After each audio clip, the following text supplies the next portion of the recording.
Байцгаана уу? Би номынхаа талаар жижиг подкастыг ер нь хий гэж бодож байна. Би болохоор номын зохиогч нь Амьдрал чам таартай гэсэн номын зохиогч байгаа. Тэгээд яагаад энэ номыг бичих болсон талаараа жоохон стори өгүүлье гэж бодлоо. Би 2016 онд нөхөртөөгөө хамт Австралид ирсэн. Тэгээд Австралид ирээд шинэ агаар, шинэ газар байсан болооч тэр юм уу урд нь ерөөсөө хийж үдээгүй хүнд ажлуудыг хийж исэн болохоор нэгдүгээр айгүйх сэтгэл гутарсан, хоёрдугаарт амар бие махбод айгүй хүнд ажил хийгээд айгүй стрессцэн. Тэгээд бид хоёр чинь шинэ хосууд байсан нөхөртөөгөө бид хоёр чинь шинэ хосууд байсан болохоор ерөөсөө би энийг ойлгоцохгүй. Тэгэл надад бүхэл юм айгүй хэцүү санагдчихсан байхгүй. Тэгэл бид хоёр ч гэсэндээ ер нь ингээд явандаа ингээд айгүй гайг болоод тэгээ ингээ охинтой болж байгаа маа. Тэгээ охинтой болоод яасан бэ гэхлээр нөгөө нэг яг дааврын өөрчлөлт орсон билээ би. Тэгээ дааврын өөрчлөлтөнд ороод юу яагаад гэл юм үзэл ингээл уйлжтай. Эсвэл хүнтэй юм яриад ч юм уу жоохон баярлахлаарэ ингээл баярлаад үлдээ. Тэгэл бас ингээ гонхтой юм үзээд гонхтой юм сонсхолоорэ үлддэг. Нэг л тийм ойлгохой болсон байсан байхгүй. Тэгээ ингээд юу яадаг юм аа тэр үед бас үеэлэддэг ингээд амьдардаг байсан. Тэгээд үеэл би бас ингээд тэр үед аягүй муухай байсан. Одоо юу гэмтэй амьд ховж ярьдаг. Тэгээд тийм амар хүн амьтан шүмжлэх дуртай. Өөртөө юу лээ би ч аягүй муу л байсан юм шиг байна. Одоо би өөрийгөө ингээд хүн ингээд өөрийгөө бас сайлж чадахгүй муулж чадахгүй юм шүү. Тэгээ ингээд одоо ингээд батглаар ингээд надаа 9 шидсэн бүрдсэн тийм муухай хайш уур амархан хүрнэ. Тэгээд хүнтэй ховж юу амар хэрнэ хүний талаар ирнэ. Тэгэл өөртөө ерөөсөө анхаарахгүй дандаа л нэг тийм ингээд гадаад орчинд болж байгаа юмнууд айгүй анхаарч харж ингэж явдаг тийм байлаа л ба. Тэгээд хүүхдтэй болсноосоо хойш тэгээд нөгөө нэг юу яагаад манай нагц ихч ирэхээр болоод тэгэл нөгөө нагц ихч минь одоо ингээд миний одоо ингээд дутагдaltaй зан чанар болон ингээд тийм харьцааны асуудал дээр ийм юм байна гэдгийг ингээд би хэлсэн чинь ингээд гомдсож байгаа байхгүй. Тэгээд тэр нь болохоор ингээд нэгдүгээрт одоо нөгөө тэр ингээд байдлыг нөгөө нэг ухаарж ойлгох надад бас тийм ухаанд утсан байгаа байхгүй. Ухаанд утсан тэгээд нэгдүгээрт даавар айгүйх up and down гэсэн. Тэгээд дээрээс нь ингээд жоохон юм л аль хүнтэй уурлаад ингээд дээгүр ингээд давчих гал үзээд байдаг нөхрийнхөө ч гэсэндээ ингээд давчиж л айгу санаа амардаг ингээд хэрүүл мэрүүлэнгүүтэй ингээд дээр нь гарч байгаа юм болоод би ингээд нэг тийм ялцсан мэдрэмжтэй болох юм бол л ингээд нэг гоо тайван удаж чаддаг юм уу те. Тэгээ тийм муухайсан байгаа байхгүй юу. Тэгээ одоо ингээд одоо ингээд ярьж байгаа ярихлаар ингээд тийм нэг юм энерми юм шиг мөрлөө тухайн үед бол надад амар хүнд байсан. Тэгээ ингээд тэр маань ингээд одоо жишээлбэл ингээд бүг харж чулуу ингээд миний ингээд цээжин дээр ингээд наалцчаад ингээд ерөөсөө ингээд явахгүй хэл амар хүн санагдсан заяа. Айгуу хүн санагдсан. Өдөр хүртэл ингээд өдөр өнгөрөхөд хүртэл айгуу хүн санагдаад тэгээ ингээд хүүхдээ ингээд аавыг нь орой ирэхлээр ингээд ганцаархна вайн сумар санагдаад идэг гэсэн. Тэгээ ингээд хүн амьтантай ярих гэхлээр ингээд надад ярилцах ямар ч хүн байхгүй юм шиг санагдаад ойр ганцаараа юм шиг санагдаад хинж ойлгохгүй юм шиг санагдаад нэг л тийм өөрийн ирэхгүй тийм ганцаарцсан тийм нэг шовдрлагдсан ч юм уу тийм нэг юм хэцүү мэдрэмжүүд байнга ингээд хитэйгээр ингээд хажууд хүн байсан ч гэсэндээ ингээд ярихлаар ингээд юм балаа юм боддیں۔ Юу чи ингэж бодоод байгаа юм гэдэг юм уу тэгж хэлэх болов эсвэл тэгж хэлээд тэгж хэлүүлсэн ч гэж магадгүй. Тэгээд тэрнээсээ болоод айгүй хүмүүст ингээд тэр мэдрэмжээ ингээд заримдаа ингээд хэлхээсээ бас хичдэг. Бас тэгээд хэлсэн ч гэсэндээ зарим маань ингээд нэг тийм ингээд what's what's this гэдэг юм те. Одоо ингээ энэ юу тийм байгаа юу сүртэй юм боддیں۔ Юу сүртэйгээр хүлээж авдаг юм уу те. Нэг хүнд олвол тэр нь бүр ханиадан болчиход байхад нөгөө хүнд олвол инээдэн болчиход байгаа байхгүй. Тэгээ тэр үедээ ингээл янз бүрийн ингээл хорцол одоо ингээд юу яа ингээл вайн уунгууд амар гоё ингээл нэг тайтгарсан ингээд тайвширсан цогтоод ирэхлээр тэр өөрийгөө ингээ хордуулаад ирэхлээр юм тийм тайвширсан гоё мэдрэмжийг аваад маргааш дахиад нэг тийм муухай мэдрэмжийг аавн тийм. Гэтэ ингээд одоо ингээд би уншиж байхад ингээд тэр wine уу алкогол янз бүрийн юмнууд маань ингээд миний дааврыг бүр улам ингээд up and down наадсэн. Яагаад гэвэл би өөрөө тэр үедээ нөгөө дааврын хэлбэлцэлтэй байхад нь өөрөө ингэсэн. Одоо би одоо жишээлбэл ингээд нэг ганц шилж юм уу эсвэл ганц glass wine нөгөө ганц glass wine шүү уучлаарай хүмүүс. Ганц glass wine уугаад бол одоо л асуудалгүй. Гэтэ тухайн үед тэр үе би ингээд одоо ууж исэн гэдэг байгаа шүү дээ. Тэгэхэд тэр маань бүр ингээд дааврыг бүр огцон дэшээ давшаа ингээд савлуулдаг байсан байгаа. Тэрийгээ ч өөрөө мэдгүй те. Ямар ч тийм нөгөө нэг юу ойлголт байхгүй. Яг нь тухайн үед бол яг нөгөө нэг яг өөрийгөө тийм depressed and stressed гэдгээ мэдэнгүүтээ тийм одоо сэтгэл зүйн номнууд их уншиж эхэлж байгаа юм л да. Сэтгэл зүйн номнууд их уншаад өөрийгөө одоо нөгөөнийг таних гэж маш их оролдож байсан хэдий ч бас бүр яг үндэ ороогүй. Тэгээ тэрнээс хойш зөндөө үйл явдал болсон байхгүй. Тэгээ ингээд байнгын тийм хар сөрөг бодол ингээл өдөртөө ингээ хүүхдээ хараад иж байхдаа ингээл бодоол өөрийн мэдлгүй ингээл өдөржингөө ингээл уйлчин хэл нөхрөө орж ирэхлээр ингээл нэг тийм тавчуун мэдрэмж төрөөл тэгээ ингээл нэг ингээд ойлгохгүй байгаа юм шиг санагдаал ингээл зүгээр ингээ байж хатна ингээл уурладаг юм уу те. Ер нь ингээл хараад байхад нөгөө нэг ер нь бүхэл юм ингээд характер үйл явдал зан арин шин маань яг өөрөөс минь босон байгаа даа байхгүй. Тэгээд тэрийгээ ингээд одоо зөвгөр илэрхийлж чадахгүй, нэгдүгээр зөвгөр илэрхийлж чадахгүй. Тэгээд зөвгөр одоо нөгөө нэг тэр мэдрэмжээ бас гаргаж чадахгүй тийм байгаад исэн мэлээ. Тэгээ надаа ингээд ярих хэрэгтэй маш их байвч те одоо тэрийг хинт ч ингээд ярьж чадахгүй ингээд одоо ингээд нэг тийм сони юм ганцаархнаа тийм нэг юмд хашигдсан юм шиг бүр мэдрэмж төрөөл. Тэгээ явандаа тэр минь нөгөө нэг бүр нойронд минь нүлээсэн ингээд одоо ингээд ерөөсөө ингээд амар ядраад байгаа мөртлөө унтж чадахгүй. Тэгээд ингээд юу яа өдрийн цагт ингээд ингээд гэрийн ажлыг хийгээл хоол молоо хийж тань тэгэл оройлохлоор ерөөсөө унтж чадахгүй.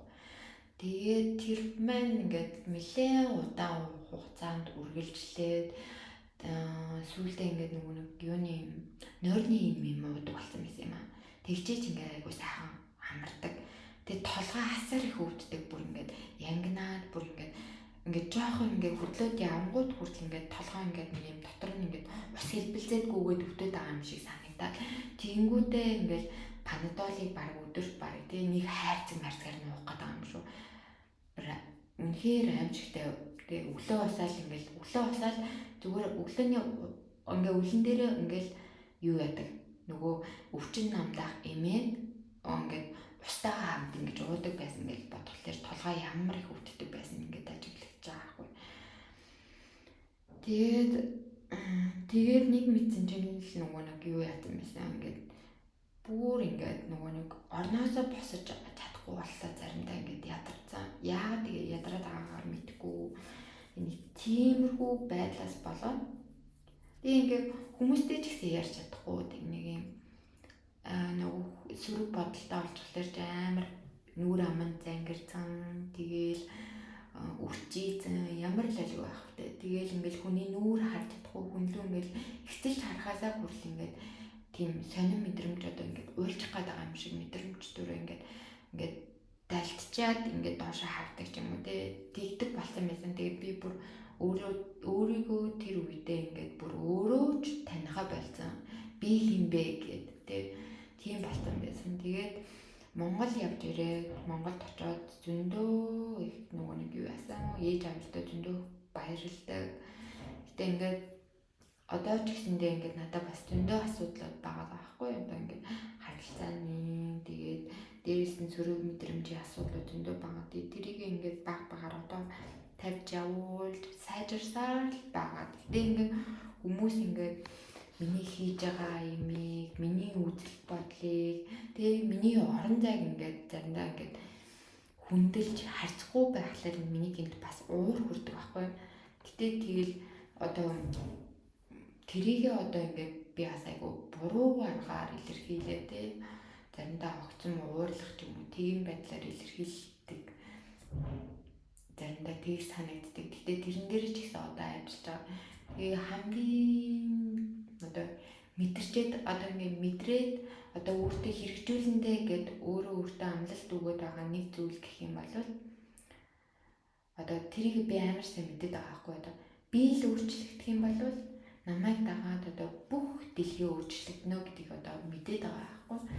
Тэгээд ерөнхийдөө эхнээс нь одоо тэрийг одоо мэдэрсэн одоо ерөнхийдөө ингээд сайн талууд одоо өөрчлөж байгаа зүйлүүд одоо зөндөө байгаа даахгүй тэрийг ингээд мэдрээд эхэлсэн. Гэтэ ирээдүйд гэхдээ бүр улам гоё болно гэдэгт би юу нэг итгэлтэй байгаа. Би өөрийгөө илүү сайжруулна гэдэгт итгэлтэй байгаа. Хүмүүстэй ч гэсэндээ маш сайн харилцаатай болно ч гэдэгт итгэлтэй байгаа. Тэгээд үүн дээр одоохондоо би ажилласаар л ер нь байгаа. Тэгээд ерөнхийдөө энэ ном маань одоо би яаж сэтгэл санааныхаа энэ асуудлыг одоо давсан бэ л гэдэг байхгүй. Тэгээд хамгийн ихний бүлэг дээр болохоор би тархины талаар яадгүй л тархич одоо бидний сэтгэл хөдлөлд би эрхтнийг тэр чигээр нь удирдах байгаа хамгийн том эрхтэн шүү дээ. Тэгээд тэрнийхээ талаар одоо нэгдүгээр бүлэг дээр маш тодорхой бичиж одоо өөрийнхөө мэддгээс тэгээ өөрийнхөө судалсан зүйлээс эхлээд бичиж байгаа. Хоёрдугаар бүлэг дээр болохоор даавар хүний биеийг яаж өөрчилдөг гэдэггүй тий. Яаж бидний биед нөлөөлдөг вэ гэсэн талаар одоо бичиж байгаа. Гуравдугаар бүлэг дээр болохоор гидтэй хоол зүг байхад бид нар одоо сэтгэл санаанд хүртэл яаж нөлөөлдөг вэ тий. Тэгээд дөрөвт нь болохоор яг цэвэр хоол хүнс одоо ямар хоолыг одоо ямар хоолтой хослуулан хэрэглэвэл одоо биднэрт илүү тэгээ шимтэж ээлтэй тэгээ дээрэс нь илүү цогцолтой байх талаар одоо бичсэн байгаа. Тэгээ энийг би хэрэгжүүлээд биендээ маш том өөрчлөлтүүдийг хийсэн байгаа. Нэгдүгээр миний жин хасагдсан, хоёрдугаар миний нөгөө аюу гидс гүйлгэж нөгөө нэг том ингээд юм сүрдийдэг байсан бол тэр маань багассан байгаа, бас аддаг маань арилсан байгаа. Тэгээд тэр талаараа чадан ядан 4-р бүлэг дээр өөрөөрөө сэврүүлж өгсөн байгаа. 5-р бүлэг дээр болохоор миний хамгийн дуртай тэгээд дээрэс нь хамгийн их өөртөө одоо л хэрэгжүүлсээр байгаа зүйлийн талаар ерөнхийдөө бичсэн. Энэ болохоор сөрөг мэдрэмж, сүргэл, сэтгэл хөдлөл, сөрөг бодлоо яаж тавьж явуулах вэ гэсэн зүйлүүдийг тий. Тэгээ дээрэс нь одоо сэтгэл хөдлөлтэйгөө тий сэтгэлийн эмошнтойгоо яаж өөртөө харьцах вэ тий. Тэгээд бидний тарих тий одоо жишээлбэл бид нарыг ингээл амар савтсан ингээд янз бүрийн бодол боцсон байхад одоо ямар хэмнэл ямар долгион дээр байрладаг болно тий. Бидний багаас суусан итгэл үнэмшил одоогийн биеийг бүтээж идэг гэдэг шүү дээ тий. Ихвчлэн одоо чи юунд итгэн тэр чинь биелэгдэн л гэсэн үг тий. Тэгээд ер нь ингээд 5-р бүлэг дээрээ би базаа ер нь мэдрэмж, сэтгэл хөдлөл, итгэл үнэмшил, мэдрэмжээ яаж явуулах вэ? Өөрийгөө яаж харьцах вэ гэсэн талаар ингээд чадан бичсэн байгаа шүү.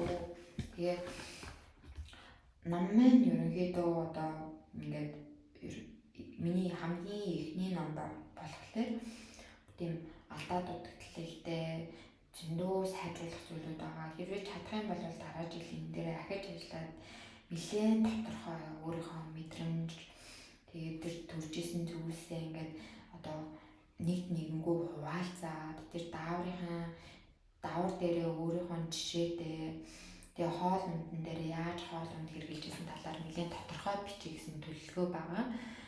Дараа жил тэгээд одоо энэ подкастаараа одоо ингээд яг ном бүтсэн түүхээ ингээд ерөнхийдөө ингээд хуваалцсан байгаа. Тэгээ яг энүүгээрээ юу гэж хэлэх гээд байгаа юм бэ гэхлээр одоо та өөрийнхөө яг тэр жинхэнэ амьдралыг авч явах эзэн нь шүү.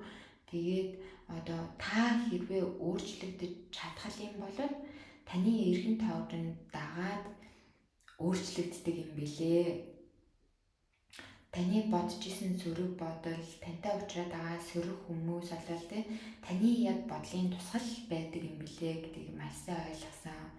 Тэгээд одоо би одоо жишээлбэл тэр сөрөг зүйл амсуулаад байсан хүмүүстэй харин ч одоо баярлдаг. Бүр харин ч та нар байгаагүй байсан болол би одоо яг энэ хэмжээнд хүрэхгүй байсан шүү. Өөрийгөө ингэж нэг ганц ч гэсэндээ ингээд пүшлэхгүй байсан шүү гэж боддог байхгүй. Би яг ингээд тэр тухайн үедээ тэр нэг өөрөө ингээд юу яжсан байхгүй. Ингээд амар хэцүү санагдаад надад бүр амьдрал ямар ч утгагүй санагдаад тэгээ бүр зүгээр л хүчмээр санагдчихсэн үе надад бүр зөндөө ингээд тийм бодлоо зөндөө байсан. Тэгээд тэгж оролцчих ингээд байжсэн байхгүй. Тэгээ би одоо бодглохлоор би нэрээ ийм л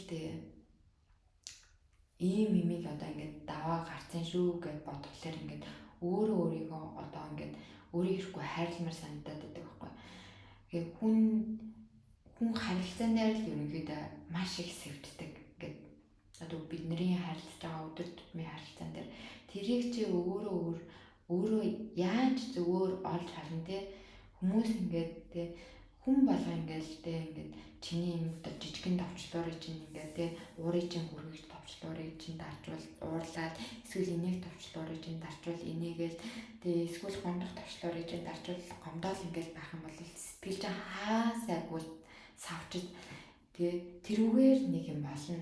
Тэгээ яаж тэр үед ингээд сэтгэлээ тайван амгалан байлгах вэ гэдэг өөрөө л ерөнхийдөө нэг юу байдаг.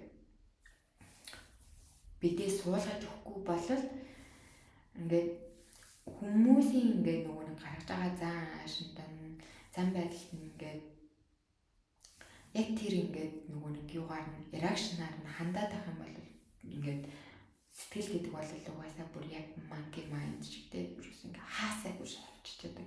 Тэрийг өөрөө л контролдох юм билээ. Контролдож өөрөө л тэрийг зохицуулж удирдах явах юм билээ шүү. Тэгээ одоо ингээд юу яа надтай авчирч ирсэн тэр бүх хүмүүстэй үнэхээр баярлалаа. Тэгээд миний харах үнцэг үнэхээр тийм буруу байсан бэлээ. Гомдож исэн хүмүүс байх юм бол намайг уучлаарай. Би чин сэтгэлээс уучлахгүй дээ. Тэгээд надад гомдож исэн хүмүүс бас байх юм бол бас намайг уучлаарай. Бас чин сэтгэлээс уучлахгүй дээ. Тэгээд та нарт хайртай шүү. Баярлалаа. Дараагийн подкастаараа уулзъя.